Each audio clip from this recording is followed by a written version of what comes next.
Welcome back from the break. On Thursday, Bass spoke with Janine Leaf, Director of Informed Loans, about the recent Royal Commission and its impact on the accessibility of mortgages for the Australian public. I'm here today with the Director of Informed Loans, Janine Leaf. Janine, how are you today? I'm great, thank you, and thanks for having me on the show. Absolute pleasure. Janine, we've all heard about the bank inquiry and that whole inquisition. What do you think that means to the general public, for people going for loans and people perhaps that are refinancing? So unfortunately, there's been a lot of noise around the Royal Commission. Obviously, it's been in the news headlines for 14 months now. So it's been looming in the finance industry and put a lot of pressure on the professionals that work in these industries. But what it means to the consumer, we've had not only the Royal Commission come in, but we've also had comprehensive credit reporting come in and investment changes. The lending landscape has changed, so it's super tight. So what you used to be able to borrow is actually reduced by quite a substantial amount. So all of this scrutiny that the industry's been put on has actually put a lot of pressure on the consumer and how they can lend money. So in terms of being able to borrow money, your maximum borrowing capacities have changed and policies have become tighter.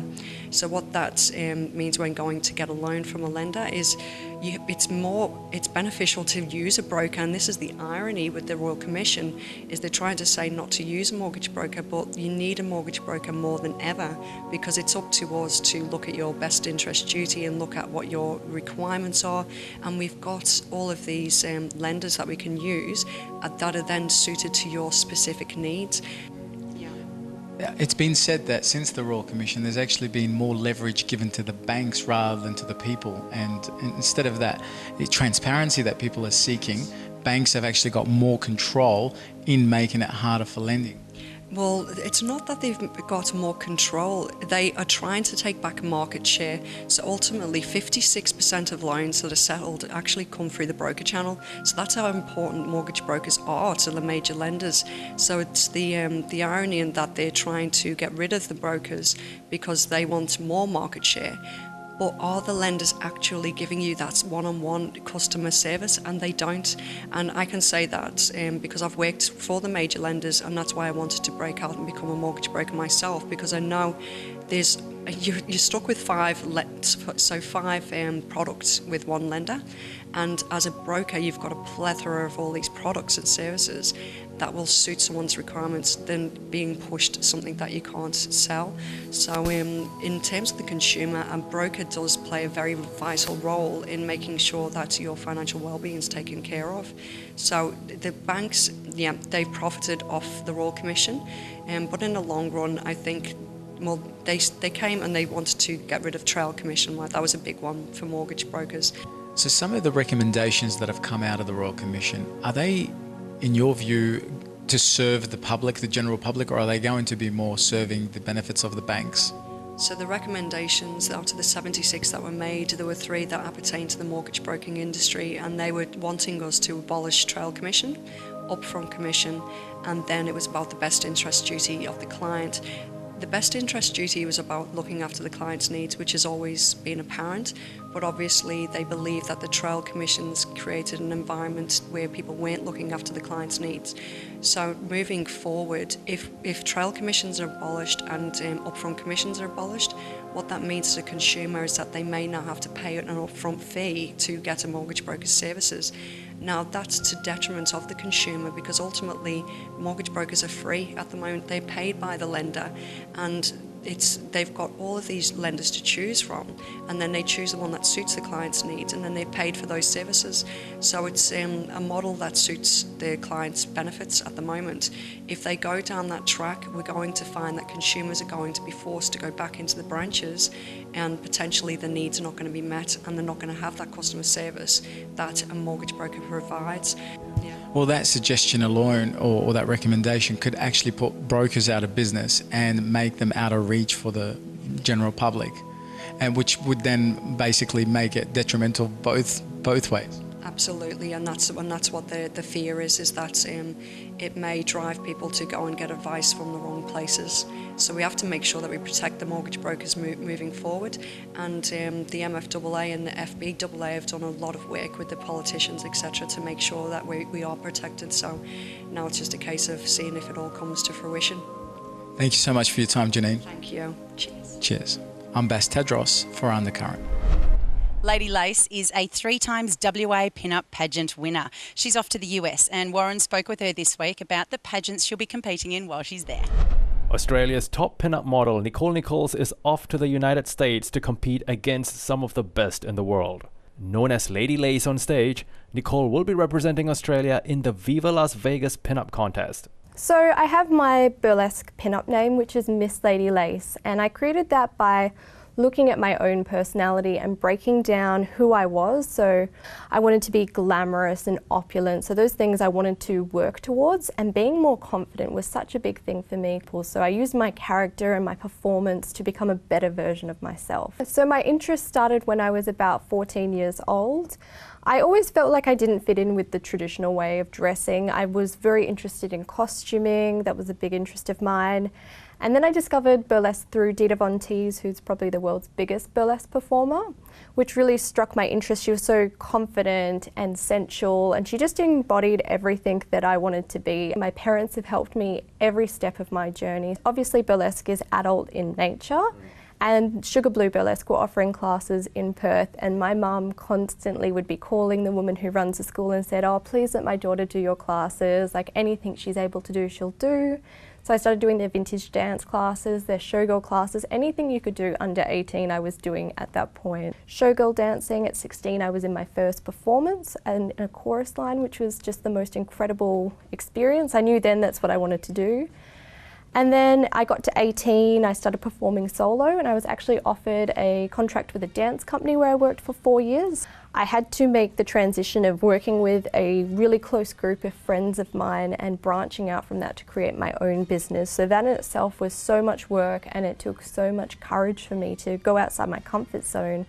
But I knew if I wanted to take it to that next level and keep growing as a performer, that's what I needed to do. I've put myself into situations where I've luckily been able to win the Australian Pin-Up pageant, which is one of Australia's biggest pin-up contests. I've won a few smaller pageants here in Perth. I've been involved in different burlesque competitions where I've done really well as well. I've travelled across Australia and the world with different burlesque festivals, so that's why I applied for Viva Las Vegas at the end of last year, and I made it through as one of the top 12 finalists.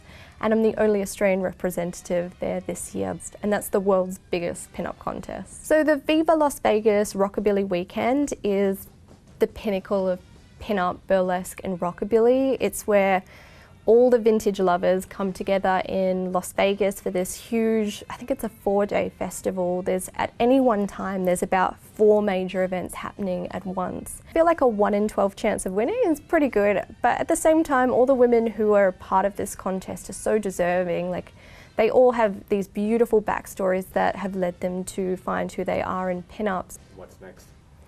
Oh, post-competition, I'm just going to continue to work more on the Perth scene, so that's the biggest passion for me.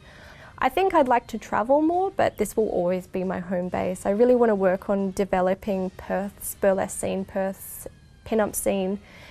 My next big burlesque event is taking place on Saturday, March 30th. I'll be producing the Boudoir Burlesque Show, which is my regular bi-monthly show.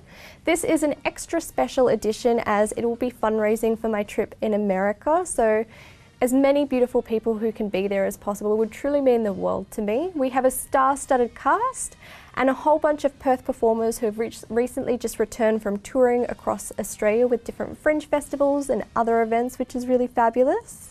This will be taking place at Rigby's Bar in the city, and if you'd like to come along, you can get your tickets from rigbysbar.com.au. This is Warren Masilamani for WTV. Regional Development Australia works to develop the economic future of WA's resources. Lithium is the current hot topic, and Angela brings you the story.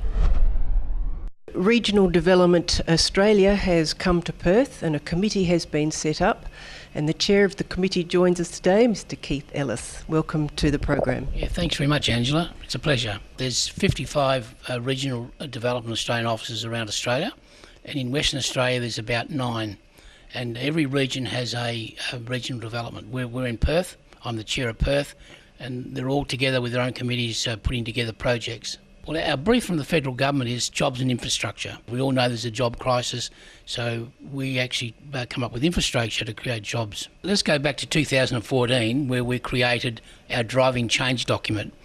What we did was we got 18 local councils together. They all put in $5,000 each, raised $80,000. Then we employed the best consultant in Australia to produce a document what was best for their regions. What they came up with was the Outer Harbour.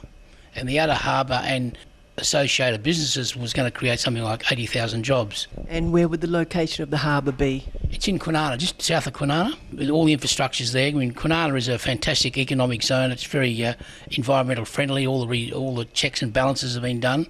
And currently in the harbour, they're reseeding grass into Coburn Sound to grow the grass. So that's currently happening as we speak. If I could just mention about the Outer Harbour, people get confused that it's going to duplicate the Fremantle Harbour, but it's not. It's export port. So you got the import port in Fremantle, which we'd like to see turned into a tourist resort, and the Outer Harbour is where you send away all the sheep and all the cargo. So, for instance, we're talking to Malaysia, and they're looking at a food bowl in Western Australia.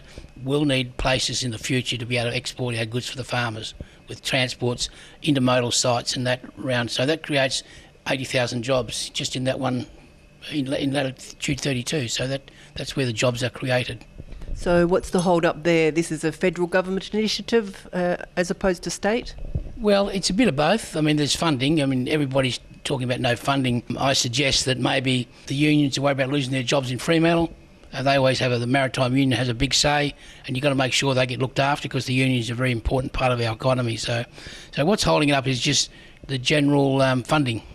Now, this is the Lithium Valley, which was named by Professor Peter Newman, where Western Australia's got all of the best minerals in the world. Inside this document, you'll see that, and we've got lots of it, and the quality is perfect. We've had meetings with Tesla, with the Premier. And Tesla have admitted to us that our minerals are the best, the small earth minerals. So we've got all those to be mined. And one of the things we want to do with this Lithium Valley is to build batteries in Kwinana. We start building it next year, in fact. We're sending the CEO of Regional Development Australia Perth to Germany next week to the World Fair in Hanover. We've been invited by the European Union to talk to them because they tell us they have investors that want to invest in projects in Perth. In fact, a lot of people don't know that we are already building battery storage in Western Australia. A company called Magellan is building batteries now. And in fact, those batteries are in the Optus Stadium. So we've got the technology in Perth. We've got to stop digging and sending away and bringing it back. We've got to start manufacturing. And just in the Lithium Valley report, there's something like 107,000 jobs and the potential. And where do you get the raw material from? It's everywhere. The Green Bushes down south used to be a tin mine, is the biggest lithium mine in the world. Owned 49% by the Chinese and 51% by Tiachi. We have the minerals. Kalgoorlie Town Council has just announced 6 months ago another lithium mine. There's one down in Kempton, down by Bunbury, and there's one up in the Pilbara. We've got plenty of minerals. What we've got to do as Western Australians is we've got to make things here, not send the raw materials away. We're good at it. We're good at digging it up and sending it, iron ore, gold. Now we've got to start manufacturing. Well, one thing about lithium is that it's recyclable. Regional Development in Geraldton have been working on the Oakajee port for years, so all the infrastructure is ready to go in Geraldton. The Great Southern around Bunbury area, they're around the Green Bushes, they're doing all the work down there. So all the regionals developments have projects, big projects. How involved is the federal government? What sort of backbone are they for you? What are they telling you to do all the time? So we've had, since I've been the chair since 2013, I've had 7 ministers. I think generally their heart's in the right place. They all want development, they all want growth, they all want jobs. We had a meeting last week in Perth with 8 of the people from Canberra. So generally speaking, funding's always an issue, so that's what we're always looking for, a bit of extra funding. I'm Angela Albuquerque for Undercurrent. Thanks so much for joining us for this week's episode of Undercurrent. We have loved having your company and we hope we'll see you again next week. In the meantime, don't forget to download the WTV Your View app. Means you've got WTV in your back pocket. We'll see you next week.